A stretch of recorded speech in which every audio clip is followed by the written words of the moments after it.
Majlis Pertabalan Yang di-Pertuan Agong adalah salah satu daripada upacara penting di negara kita. Upacara ini diadakan di Istana Negara dan disambut dengan penuh adat istiadat. Ini bagi melambangkan kedaulatan dan keagungan Yang di-Pertuan Agong sebagai Ketua Utama Negara. Majlis ini dihadiri oleh para kerabat diraja dan orang-orang kenamaan. Mereka hadir bagi menyambut dan meraikan pertabalan baginda pada hari tersebut. Sambutan pertabalan Yang di-Pertuan Agong turut dijalankan dengan gilang gemilang. Ini bersesuaian dengan status baginda sebagai Ketua Utama Negara. Sekarang, mari kita kaji adat istiadat sewaktu Majlis Pertabalan Yang di-Pertuan Agong. Majlis pertabalan dimulakan dengan upacara pelafazan sumpah memegang jawatan oleh Yang di-Pertuan Agong. Proses ini simbolik bagi menunjukkan kesediaan baginda menerima tugas dan tanggungjawab sebagai Ketua Utama Negara. Selepas tamat upacara pelafazan sumpah, baginda akan menandatangani surat sumpah memegang jawatan. Surat sumpah pelantikan tersebut akan diserahkan kepada Perdana Menteri. Yang di-Pertuan Agong kemudiannya akan membuat pemeriksaan barisan kehormat. Barisan ini terdiri daripada anggota-anggota dari Regimen Askar Melayu Diraja. Sewaktu memeriksa barisan, lagu Menjunjung Duli akan dimainkan bagi meraihkan pertabalan baginda sebagai Yang di-Pertuan Agong. Alat-alat kebesaran diraja akan dibawa masuk ke dalam balai rong seri oleh petugas-petugas istana. Peralatan-peralatan ini melambangkan kedaulatan baginda sebagai Ketua Utama Negara. Selain itu, ia turut menjadi simbol warisan dan keagungan Raja-Raja Melayu. Antara contoh alat-alat kebesaran yang dibawa masuk adalah keris kebesaran diraja dan warkah ikrar. Keris kebesaran diraja yang telah dibawa masuk ke dalam balai rong seri akan diletakkan di atas dulang dan dipersembahkan kepada Yang di-Pertuan Agong.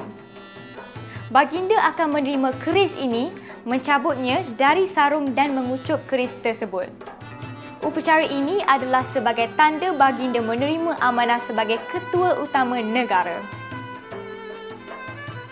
Selepas mengucup keris kebesaran, baginda akan melafazkan titah ikrar Seri Paduka. Dengan tamat bacaan titah tersebut, secara rasminya baginda selamat ditabalkan sebagai Yang di-Pertuan Agong. Laungan Daulat Tuanku dilafazkan sebanyak 3 kali dan akan disambut oleh para hadirin yang hadir di majlis tersebut. Ini bagi melambangkan taat setia yang tidak berbelah bagi rakyat kepada Yang di-Pertuan Agong. Akhir sekali 21 das tembakan meriam akan dilepaskan bagi meraihkan pertabalan baginda Yang di-Pertuan Agong. Lagu Negaraku akan dimainkan sewaktu tembakan meriam dilepaskan. Sebagai Ketua Utama Negara, Yang di-Pertuan Agong memikul pelbagai tugas dan tanggungjawab kepada negara. Menurut Perlembagaan Malaysia, bidang kuasa Yang di-Pertuan Agong merangkumi bidang perundangan, pentadbiran dan kehakiman. Oleh itu, sudah menjadi tanggungjawab kita sebagai rakyat Malaysia untuk menyanjung kedudukan Yang di-Pertuan Agong sebagai pemimpin utama negara kita. Sekarang, mari kita kaji peranan dan bidang-bidang kuasa Yang di-Pertuan Agong. Pertama sekali, Yang di-Pertuan Agong memainkan peranan sebagai Ketua Agama Islam bagi negeri-negeri yang tidak mempunyai raja. Negeri-negeri tersebut adalah Pulau Pinang, Melaka, Wilayah Persekutuan, Sabah dan Sarawak. Sebagai Ketua Agama Islam, baginda bertanggungjawab melindungi dan menjaga kesucian agama Islam yang menjadi agama rasmi negara kita. Kedua, Yang di-Pertuan Agong bertanggungjawab melantik Perdana Menteri dan anggota Jemaah Menteri. Pada kebiasaannya, baginda akan melantik semua menteri atas nasihat dan cadangan Perdana Menteri. Namun begitu, seorang Perdana Menteri hendaklah dilantik terlebih dahulu dari Dewan Rakyat. Ketiga, Yang di-Pertuan Agong turut memainkan peranan ketika persidangan di Parlimen. Antara bidang-bidang kuasa baginda adalah memanggil Parlimen bermesyuarat dari semasa ke semasa, memberhentikan dan membubarkan Parlimen, memberi ucapan dalam mana-mana majlis Parlimen dan memperkenankan rang undang-undang.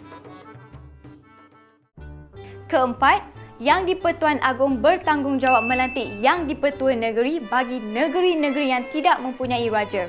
Pemilihan calon bagi jawatan tersebut dilakukan selepas baginda berunding dengan ketua menteri bagi negeri-negeri tersebut terlebih dahulu. Pada kebiasaannya, Yang di-Pertua Negeri akan dilantik selama sepenggal atau selama 4 tahun. Namun, tempoh ini boleh dipanjangkan mengikut kesesuaian. Kelima, Yang di-Pertuan Agong turut berperanan sebagai pemerintah tertinggi Angkatan Tentera Malaysia. Oleh sebab itu, kesemua anggota Angkatan Tentera Malaysia harus melafazkan kesetiaan yang tidak berbelah bahagi kepada baginda. Selain itu, baginda turut mempunyai kuasa bagi melantik jeneral-jeneral di dalam Angkatan Tentera Malaysia.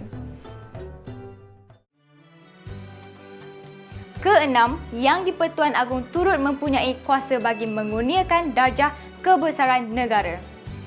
Pada kebiasaannya, darjah kebesaran akan dikurniakan kepada pemimpin dan rakyat Malaysia yang telah berjasa, berkorban dan berbakti kepada negara.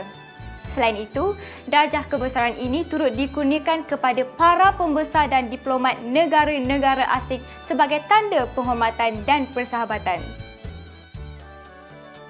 Dan akhir sekali, Yang di-Pertuan Agong bertanggungjawab menerima duta-duta dari negara luar yang menjalankan lawatan diplomatik di negara kita.